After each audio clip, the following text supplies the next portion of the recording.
Poveljujoči našli ta timski duh. Zavedanje, da ste skupina in da morate delovati skupaj, razmišljati in ne nazadnje za odličen uspeh tako rekoč celo dihati skupaj. Zato vam ob tej priložnosti tudi polagam na srce. Ne glede na to, kje boste nadaljevali svoje karierne poti, usmerite svojo energijo v skupinsko delo, motiviranost in dobro psihosocialno klimo tako okolja, kot ljudi, s katerimi boste delovali. Prav tako je bil naš namen, da vas, če lahko uporabim to besedo, zastrupimo z gibanjem, ki je osnova zdravega življenja in pogoj za vaše uspehe v prihodnosti. Pokazali ste se kot dobri učenci in izoblikovali smo vas v dobre in disciplinirane vojake. Naši počasniki in častniki so vam prenesli vsa bogata znanja in izkušnje, ki so marsikdaj še kako uporabna ne samo v vojaškem, ampak tudi v civilnem življenju.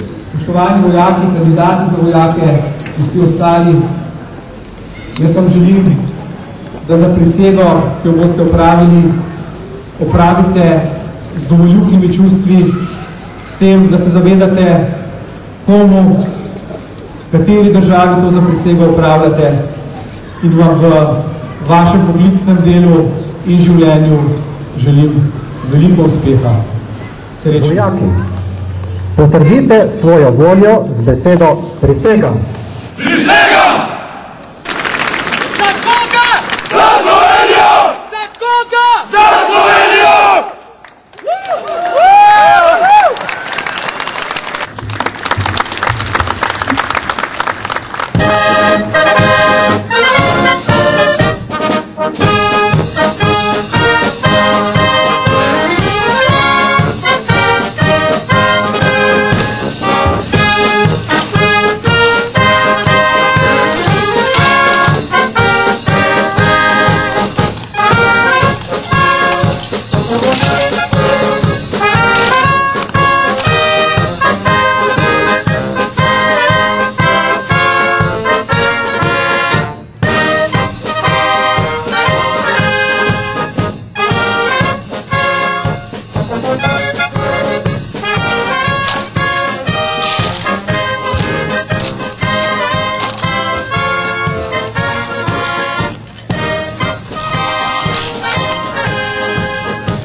Profesionalen odnos inštruktorjev.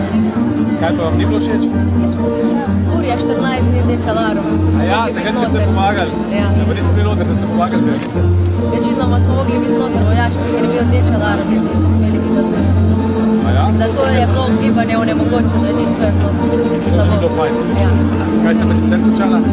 Veliko še uspešno pot na vaši poklicni karieri, da boste vaše svoje poslanstvo in naloge tudi pričakovanje in seveda pričakovanje države Republike Slovenije. Najlepša hvala.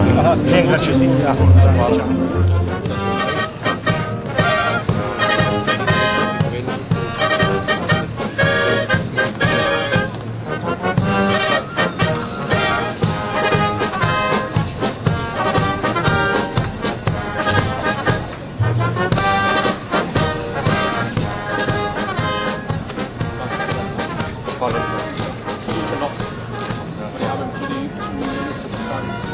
Odločil sem se za prostovoljno služenje vojaškega roka, zaradi tega, ker sem od nekdaj si to želel. Spodbudil me nekako to, da so v moji družbi začeli prijatelji tudi hoditi na prostovoljno služenje. Tako da sem se potem z prijateljem odločil, da greva v Bohinjsko Belo januarja. Mogoče me predtem ni toliko zanimala vojska kot za poklic sam, za naprej, pa me je zdaj zaradi tega usposabljanja dosti bolj pritegnila. Sem ugotovil, da mi to leži, da mi paše, da rad delam s ljudmi, da sem ekipen človek, lepo so skrbeli zame, tako kot tudi v Bohinjski Beli, vsi inštruktorji. Res, same pozitivne stvari imam zapovedati, res odlično. Če bi lahko bi šel še enkrat, pa je ne smem. Odločil sem se za prostovoljno služenje, da vidim, kak je vojska, kako izgleda vse skupaj. V bistvu me že prej zanima, sem zaradi študija nisem mogel, da imam čas 1 leto in izkoristil ta čas. Zelo nas je presenetil s svojim priznanjem, ko ga je dobil za najboljšega strelca med vojaki prostovoljci in smo res zelo ponosni. V 3 mesecih predstavljal Bohinjsko Belo, 6 sem predstavljal, tako da sem zadnji mesec deloval v Bohinjski Beli. Moram reči, da je bila to tako, je bila kar ločitev tako, mislim huda, ker se navadiš po 3 mesecih na vse vojake, pol te pa predstavlja. Ampak hkrati je bilo pa tudi tako zanimiva izkušnja, da si še malo videl, kako je tam gor, je bilo malo lažje pri prostovoljcih. Dolgolasemu in malo bradatemu obvezno služenje prostovoljnega vojaškega roka. Eden od njih gre tudi oktobra na prostovoljno služenje Novo mesto, ne Lovro, Sredinski. Ostali pa, tako kaj je rekel, športite se, pa bo to.